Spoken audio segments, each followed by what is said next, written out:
남았을 때 그물에 걸리지 않는 바람처럼 자유로운 영혼, 저랑무의 한도인 머터리가 지금 11시네요. 늦은 시간에 방송을 시작해 봤습니다. 이 시간에는 드리는 말씀의 제목은 일미진중함시방, 일미진중함시방, 그 불교 경전에 나오는 구절인데요. 인터넷에 검색해 보니까 화엄경 자세히 잘 모릅니다. 화엄경 속에 또 법성계라는 부분이 있답니다. 그 법성계에 나오는 그 구절이랍니다. 이 의상대사가 이걸 말했다는데 자세한 건 모르겠고요.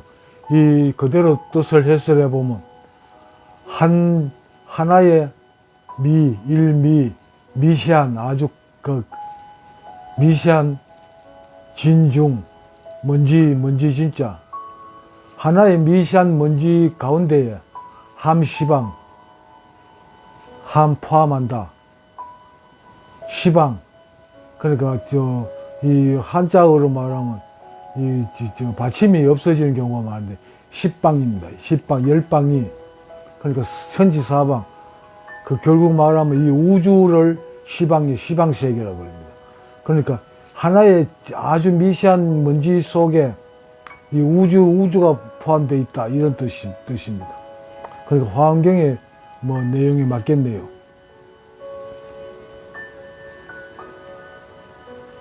그런데 먼지 알갱이 하나, 아주 미시한 먼지 알갱이 하나 속에 어떻게 우주가 다 들어가겠습니까?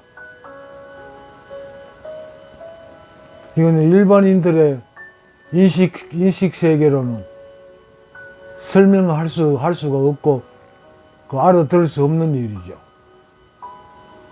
인식 구조가 달라져야 됩니다.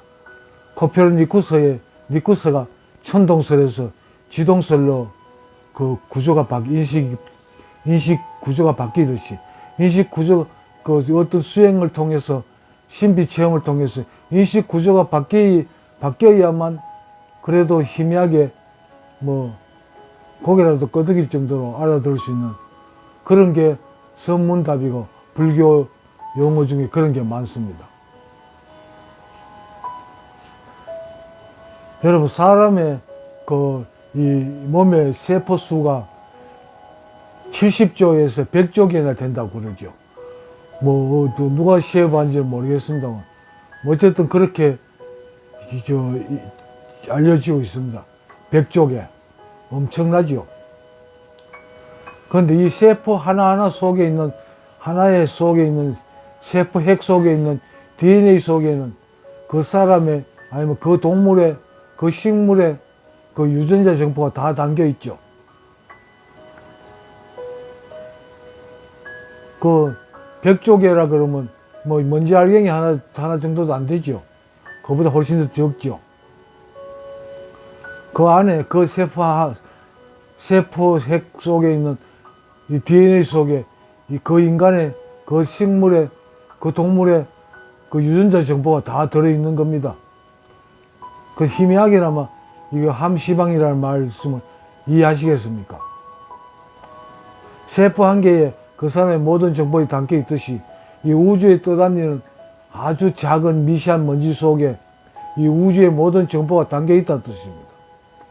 여러분, 이 사람들이 속에 DNA 속에 정보가, 세포의 DNA 속에 모든 정보가 담겨 있다 그러는데 그 정보는 그 DNA의 면적이 도대체 얼마나 되길래 그 많은 정보가 다 담길 수 있을까요? 그리고 그 정보는 어떤 식으로 저장되어 있을까요? 나의 견해로는 이 정보가 저장은 그 진동으로 저장된다고 봅니다. 그래야 많은 부분들 해석이 될 수가 있거든요. 진동의 상태라는 거죠. 그러니까 그 진동은 크기를 말할 수 없겠죠. 그 정보의 양이 무진장 들어갈 수 있다는 그 의미가 되고, 그래야 DNA라든지 이런 게 설명이 됩니다.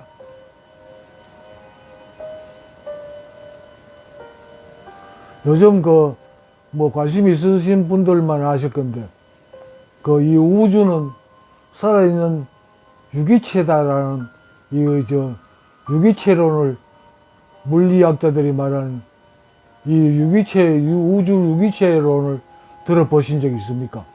우주가 살아있는 유기체라는 겁니다. 이거 뭐 고정된 어떤 그런 세계가 아니고 우주 전체가 살아있다는 거죠. 계속 자라고 있다는 거고. 뭐 뭐라 그럽니까? 빅뱅. 빅뱅이 뭐 과학자들이 그것도 확실히 증명된 건 없잖아요.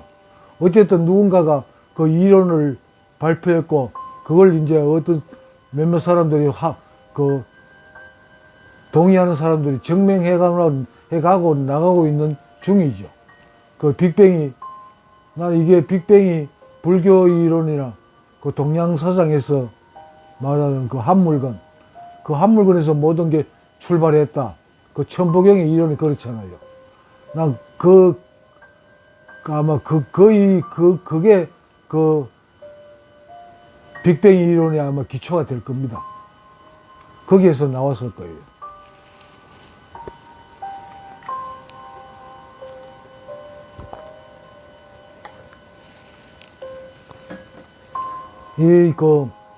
우주 유기체론을 말하는 물리학자들에 의하면 우주라는 건 어떤 어디에 태양이 중심이 있고 어떤 별들이 다 배열되어 있고 또 안드로메다가 있고 이 우주의 중심이 있고 이래가 고정되어 있는 걸로 어느 정도의 형체가 결정되어 있는가 생각하지만 우주 물리학자들이 봤을 때 고정되어 있는 게 아니더라는 거죠. 계속 성장하고 있는, 그러니까 움직이고 있는 유기체로 봐야 한다고 주장하고 있는, 또 거기에 동조하는 물리학자들이 상당수 동조를 하고 있더라고요. 나는 그 이론에 적극적으로 동의합니다. 이 우주는 살아있습니다. 죽은 고정되어 있는 어떤 고체가 아니에요. 그걸 받아들이면 일미진중 함시방이라는 이 구절을 받아들일 수가 있습니다. 이 우주 자체가 유기체니까, 그렇다면 우리 인간, 큰 코끼리, 우리 풀 한 포기 이런 것도 다 이 우주의 세포 중에 하나가 되는 거죠. 그럼 세포 중에 하나라면 이 우주의 세포 속에, DNA 속에 이 우주 정보가 다 들어있어야 되겠죠. 그럼 일미진중 함시방이라는 말이 설명이 되지 않습니까? 나는 그렇게 이 구절을 받아들입니다. 그래가지고 참고하기 위해 가지고 유튜브 영상을 몇 개 찾아봤는데, 주로 스님들, 내가 볼 때는 중놈들이 나와가지고 헛소리들 하고 있더라고. 그럴싸하게, 장황하게 참 설명은 아주 길게, 그럴싸하게 풀어놓는데, 그 영상이 끝나고 나면 남은 게 하나도 없어요. 내가 무슨 소리를 들은 거지, 이런 느낌만 있어요. 그러니까 모든 불교를 설명하는데 필요한 모든 좋은 구절들을 다 모아가지고 그걸 자세하게 설명해 넣어놓으니까 하나하나 듣기에는 그럴싸해 보여요. 그렇지만, 다 듣고 나면 남는 게 없어요. 그러니까, 우리말이 이런 게 있잖아요. 구슬이 서말이라도 깨어야 보배다. 구슬 하나하나를 설명하고 있는 거예요. 하나하나를 전체 깨어진 이 목걸이, 구슬이 빛을 발하는 그 목걸이 상태를 그걸 보여주고 설명을 해야 되는데, 구슬 하나하나를 보여주고 설명을 한다는 거예요. 그러니까 끝에 가면 아무것도 남는 게 없지요. 구슬 하나하나가 아름답고 한데 어쩌라고. 우주가 살아있는 유기체다, 생명체다, 이렇게 하면 이 일미진중 함시방이라는 구절을 이해하는데 도움이 되겠죠. 나는 그렇게, 이 구절을 그런 입장에서 설명드립니다.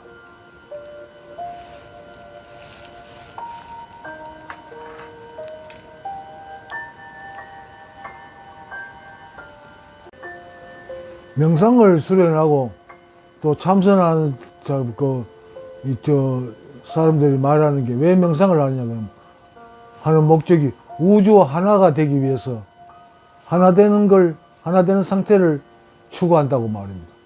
근데 나 이런 말을 들으면 참 또 그 동조하는 사람들도 따라다니는 사람이 많은데 난 참 우습지도 않은 게 아니 사람이 우주 하나가 아닌 적이 있습니까? 늘 우주하고 하나였잖아요. 사람이고 먼지고 다 우주의 한 부분인데 우주 세포 중에 하나인데 그 우주하고 떨어진 적이 있습니까? 세포 하나가 내 몸에서 떨어져 나가면 그게 나가 아니잖아요. 그거 벌써 죽은 거니까 그 세포라고 말할 수 없겠죠. 인간이 그리고 모든 물질이 우주와 하나가 아닌 적이 한 번도 없었습니다. 한순간도 없었습니다.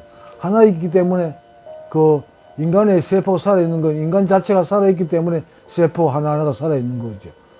그러니까 우주 자체가 그 살아있기 때문에 그 먼지 알갱이 하나, 사람이 생명체 하나하나가 다 연결돼서 살아있는 겁니다. 그러니까 늘 우주 하나였다는 겁니다. 하나인 상태로 있었고 지금도 하나고 늘 그대로입니다. 그게 뭐 우주하고 떨어질 수가 없는 거예요. 떨어졌다면 벌써 그 우주가 될 수도 없고 살아 있을 수가 없으니까 떨어지지 않았다는 이야기입니다. 원래 우주가 하나였고 우주가 하나가 아닌 적이 한순간도 없었습니다. 늘 우주 하나였습니다. 신과 하나였고 그 동양 사상이 그 불교 사상이 가르치는 게 바로 그 부분입니다.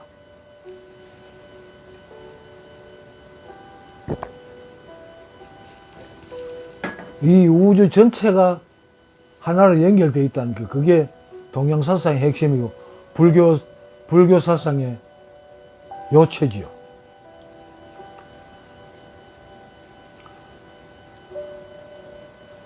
뭐 온갖 수많은 식물들이 있고 수많은 동물들이 있지만 그 하나하나가 완전히 따로 독립된 개체는 없다는 거죠.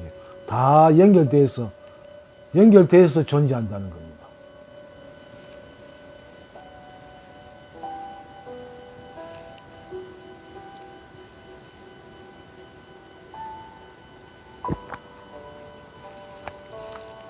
나는 오늘 그 일미진중 함시방이라는 제목으로 유튜브를 검색해 봤는데 내가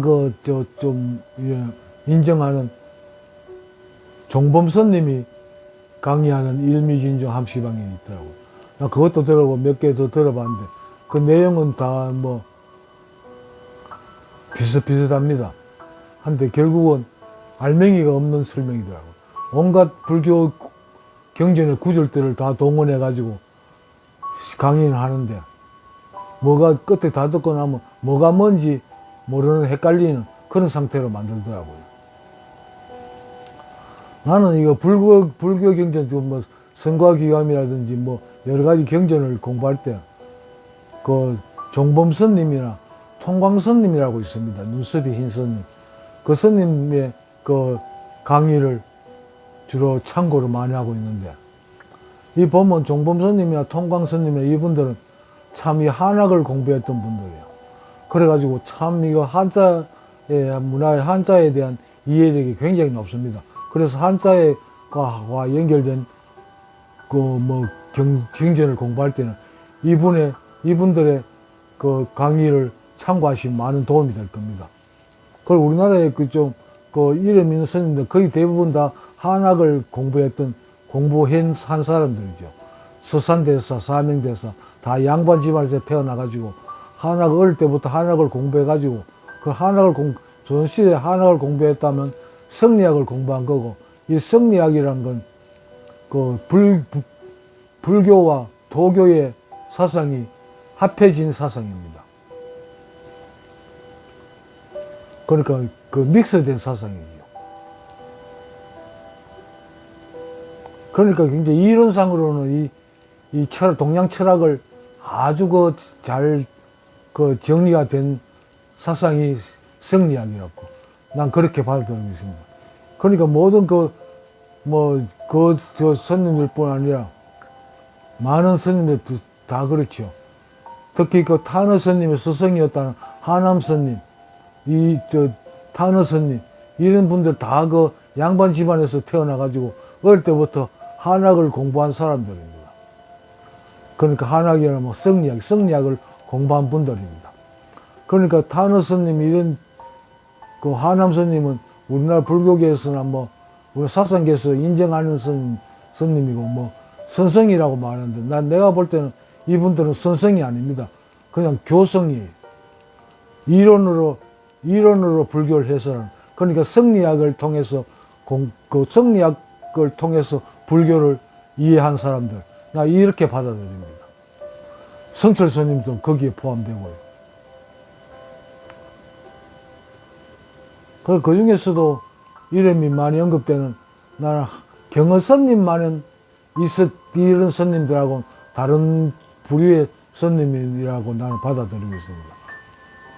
다르거든요.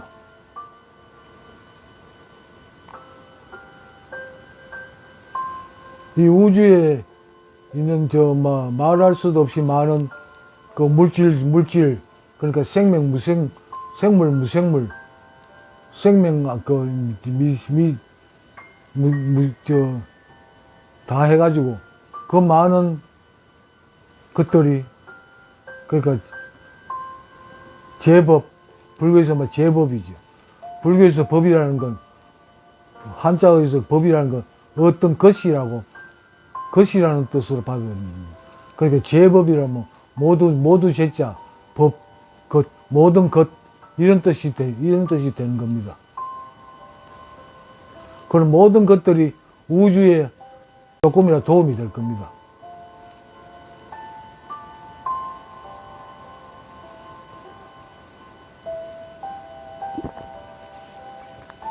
모든 물질이라 그러면 먼지알갱이, 아주 미세한 먼지알갱이도 포함되겠지요. 그러면 아주 미세한 먼지알갱이도 그 속에 있는 그 가운데에는 그 정보가 저장되는 센터가 있을 거고 그 센터는 어떤 진동으로 그 정보를 저장하고 있을 건데 그 세포의 일부분 DNA 같은 거죠. 그렇다면 먼지알갱이 하나에 우주의 모든 정보가 들어있는 게 이론상은 그게 당연한 거겠죠. 그래가 난 그런 의미에서 일미친 진중 함시방이라는 구절이 불경에서 언급됐다고 봅니다.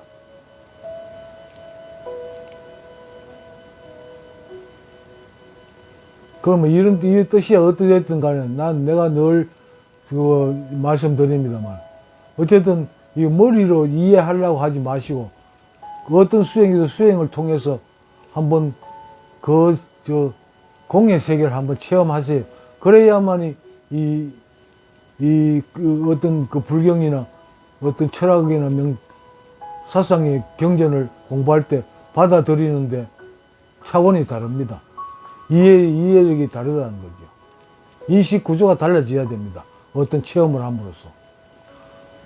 어떤 걸 보든지 듣든지 하든지 간에 그 한번 신비 체험을 한 사람들하고 아닌 사람들하고는 그걸 받아들이는 인식 구조가 완전히 다릅니다. 물론 똑같은 일들이 일어나고 하지만 그걸 받아들이는 인식 구조가 다르다는 거예요. 뭐 특별한 발명가들이나 이런 사람들을 보면 그 사람들은 보통 사람들이 상상할 수 없는 이론들을 만들어내고 그걸